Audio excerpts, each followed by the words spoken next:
भूमनपुर नामक एक गांव में राजू नामक एक धोबी और उसकी बेटी रेखा रहते थे। हर रोज वो दोनों गांव के लोगों के कपड़े को धोने नदी के किनारे जाते थे। वहां वो कपड़े धो के सुखाते थे और तब सूखे हुए कपड़ों को उनके घर ले जाते थे।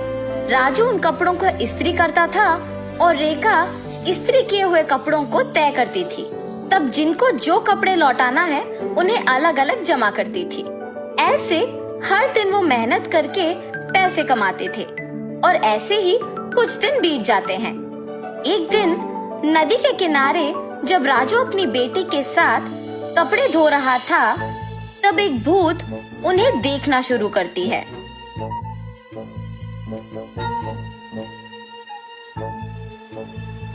न जाने मैं कब ऐसे कपड़े पहनूंगी।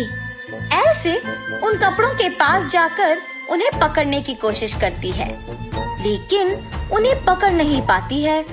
तब क्या मैं इस कारण इन कपड़ों को पकड़ नहीं पा रही हूँ कि मैं एक भूत हूँ? ऐसे सोचकर राजू की बेटी रेखा की ओर देखती है। बिना कुछ सोचे समझे उसके अंदर घुस जाती है। घुसने के तुरंत बाद लाल लहंगा और जैकेट मौजूद जगह को भाग के जाती है और हाथों में कपड़ों को पकड़ के बहुत खुश हो जाती है। बेटी को ऐसे अजीब तरह से पेश आते देख राजू कहता है, हाँ क्या हुआ तुम्हें रेखा? वहाँ खड़ी हो, बहुत सारा काम है, चलो। लेकिन रेखा में भूत घुसने के कारण वो कुछ नहीं कहती है। तब राजू उसके पास जाता है।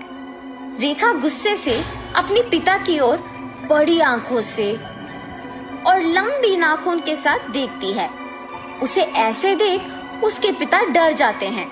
पापा, मुझे ये अच्छा लगा है और मैं यही पहनूंगी, ऐसे कह के वहाँ से चली जाती है।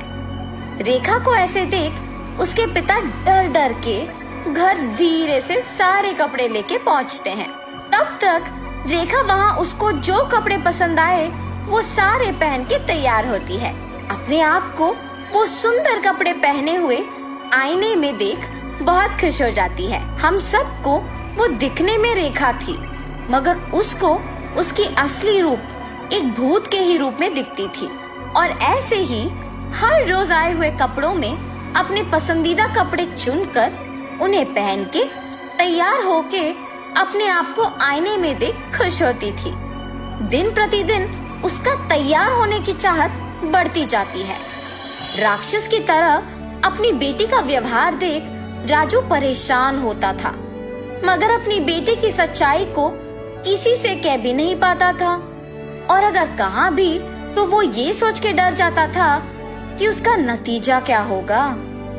एक दिन जब गांव के जमींदार राजू को धोने के लिए कपड़े लेने के लिए बुलाते हैं, तो राजू वहां जाता है। कपड़े लेके जब राजू वापस घर पहुंचता है तो सारे कपड़े बाहर निकालता है। तब रेखा उन कपड़ों के पास आके उसमें पीले रंग लहंगा और लाल जैकेट लेके वहां से चली जाती है।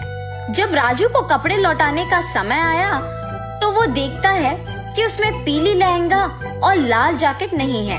तब वो सोचता है कि जरूर ये रेखा के ही पास होगा।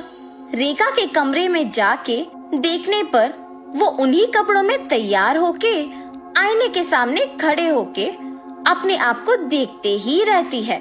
आईने में भूत का डरावना चेहरा देख राजू डर के मारे चिल्लाता है, हाँ? तुम यहाँ क्या कर रहे हो? राजू उसके ऐसे पूछने पर कांपते हुए कहता है, अम्मा, आपने जो कपड़े पहना है वो जमींदार की बेटी की है। इनको आज उन्हें लौटा देना है, कृपया उन कपड़ों को दे दो। हाँ? क्या? कपड़े? बिल्कुल नहीं दूंगी, जाओ यहाँ से। ऐसे कपड़े उनके पास बहुत होंगी, अगर आप अभी इन कपड़ों को वापस कर देंगे तो और भी कपड़े लेके आऊंगा। अब अगर मैं इन कपड़ों को नहीं लौटाऊंगा तो मेरा व्यापार नहीं चलेगा। मैं हाथ जोड़ के विनती करता हूँ, वापस कर दो, तुम मेरी बेटी नहीं हो। हा हा हा, सही पहचाना। हाँ, मैं तुम्हारी बेटी नहीं हूँ।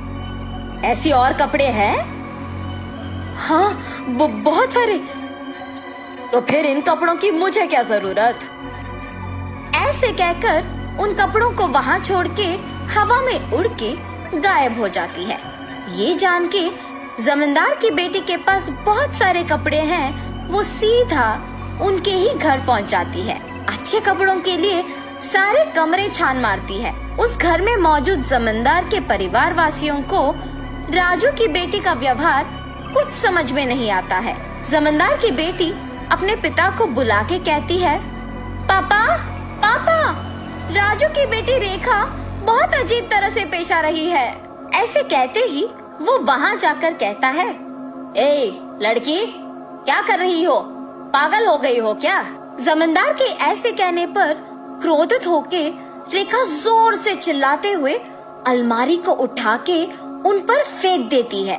सभी डर जाते हैं और जो कुछ भी वो मांगती है उसके सामने रख देते हैं। रंग बिरंगी कपड़े, जेवर, चूड़ियाँ, सब। हाँ, आओ आओ, मुझे तैयार करते हुए मेरी सेवा करो, आओ।